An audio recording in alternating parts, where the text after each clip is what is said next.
At an active industrial manufacturing facility in western Switzerland, fluorinated solvent contamination was detected in the soil and groundwater. The site has a long history of manufacturing, and historical leaks from machinery, housed in one of the buildings long since removed, formed the source of contamination. Site investigation performed by the environmental consultant BTG discovered a trichloroethene contamination in the source area at around 100 micrograms per liter, and then in the plume a mixture of TCE and its daughter products.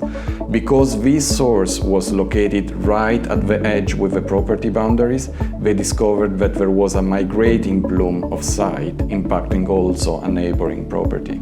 A remediation strategy was therefore required to reduce the source area contamination and stop off-site plume migration.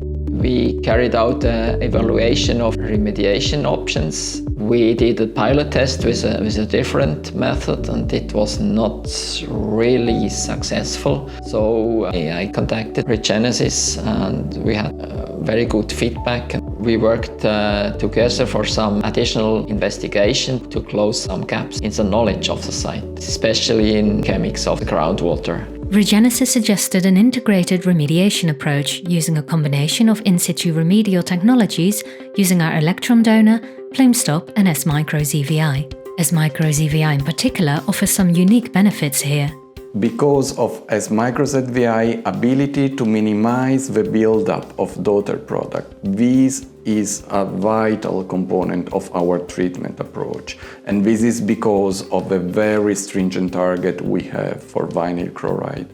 Due to the aquifer flow rate and geological conditions, Regenesis recommended to carry out a remedial design investigation, to be undertaken prior to finalizing the design, so that aquifer conditions could be verified and any variations taken into account.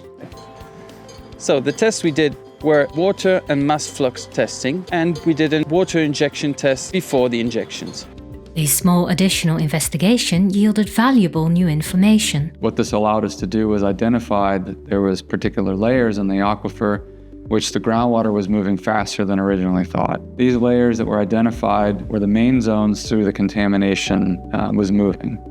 In addition, we found that in one part of the site there was no TCE present, but instead only daughter products. And although the original remediation strategy remained unchanged, in the final design we were able to tailor different doses and spacing to match the individual requirements of each area of the site. So for the source area, the application was done using a grid pattern, and within the plume, the injections were done in rows. What this allowed us to do is make permeable reactive treatment barriers. And this tailored final design really helps ensure the best possible remediation outcome for the site. This was the first injection project in this canton, so the local authorities were quite skeptical in the beginning, but we could show them which chemical and biological processes are going on in underground and groundwater, and finally we got the permission. One of the site-specific challenges here is that when some years ago they demolished the machinery and the building to make space to a new office building, they left a concrete slab underground and then they filled the space over. To reach the treatment layer in the source area, we've allowed for a part excavation to the old slab level, where we did injection points of PlumeStop and ZVI in a grid formation. In the whole of the source area, we have 50 injection points. 1/3 of these points are located in the excavation. The reagents are easy to apply as they can be co-mixed with water in a large tank, which are then pumped using a large diaphragm pump directly to our injection locations via hydraulic hose lines. The treatment of the plume consists of 2 injected permeable reactive barriers, which are 12 meter and 60 meters long. In the first barrier, we're injecting from 9 to 3 meters below ground level. In the second barrier, we'll be injecting from 7 to 2 meters below ground level.